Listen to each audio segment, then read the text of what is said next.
ओम नमः शिवाय। श्री शिव महापुराण रुद्र संहिता द्वितीय खंड पुष्पों द्वारा शिव पूजन का फल।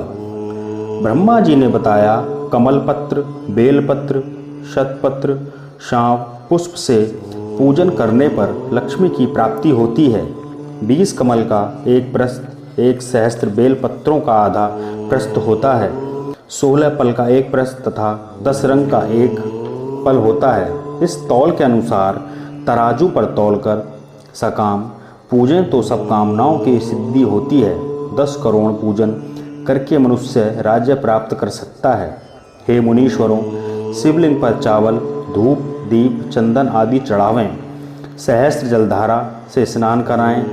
धूप, दीप, नैवेद्य आदि से पूजा करें। सांग पांग पूजा करके भोग राज्य प्राप्ति होती है। रोगों से मुक्ति के लिए 50 कमल पुष्प चढ़ावें।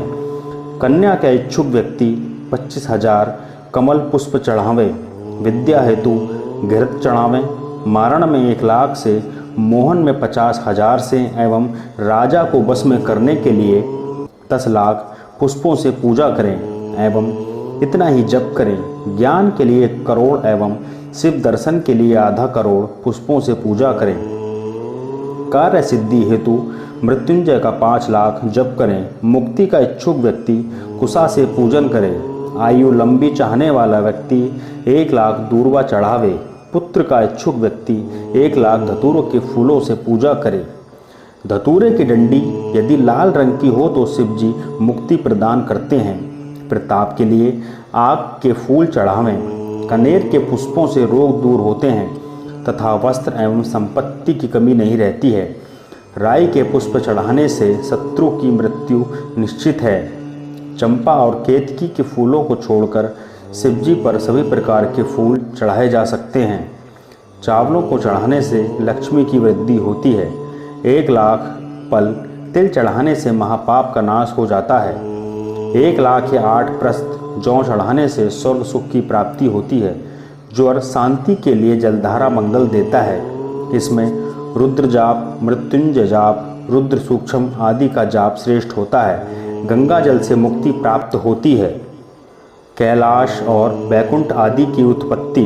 नारद से ब्रह्मा जी बोले, जब शिवजी अंतर्ध्यान हो गए तब मैंने हंस का और विष्णु ने 12 का रूप धारण किया।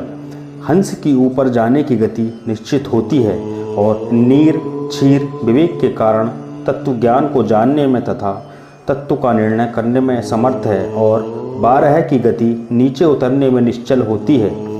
इसी रूप द्वारा विष्णु जी ने 12 कल्प रचना चाहा था। इसी दिन से 12 कल्प कहलाया। शिव जी का ध्यान कर मैंने सृष्टि की रचना प्रारंभ की। प्रथम जल की उत्पत्ति की। उसमें से अंजुलि भर जल से 24 तत्वों का एक अंड बनाया। वह अंड वृत्त होता गया।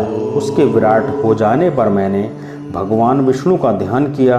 उन्होंने अंड में प्रवेश कर उसे चेतन किया।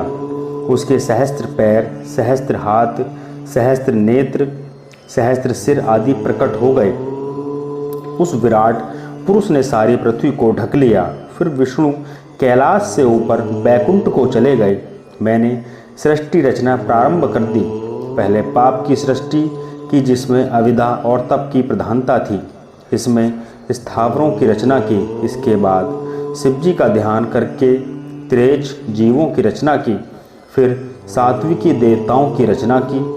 शिवजी की आज्ञा से रजोगुण वाले मनुष्यों की रचना की। इस प्रकार 5 तरह की सृष्टि हो गई। फिर महत्सर्ग, सूक्ष्म भौतिक सर्ग तथा वैकारिक सर्ग उत्पन्न किए। वैकारिक सर्ग से प्राकृतिक 8 प्रकार की सृष्टि हुई। जब इसमें विकृति हुई तो नवा कुमार सर्ग उत्पन्न किया। फिर उपयोगी दिगात्मक सर्ग उत्पन्न किया, जिसमें सनकादिकों का महान कौमार्ग सर्ग उत्पन्न किया। ये मेरे मानस पुत्र कहलाए। जब मैंने इनसे सृष्टि रचने को कहा तो मेरे नेत्रों से अश्रु टपकने लगे। विष्णु जी के कहने पर मैंने शिवजी का तप किया। इससे मेरी बाहों और नासिका के मध्य से विभूति तथा अर्धनारीश्वर शिवजी प्रकट हुए। उन्होंने देखकर मैं प्रसन्न हो गया। मैं उनसे बोला, हे देव, आप जन्म और मरण वाली प्रज्ञा की सृष्टि कीजिए। परंतु शिव जी ने यह कार्य स्वयं न करके मुझे ही सौंप दिया। मुझे माया रहित रहने पर वरदान देकर अंतर्ध्यान हो गए।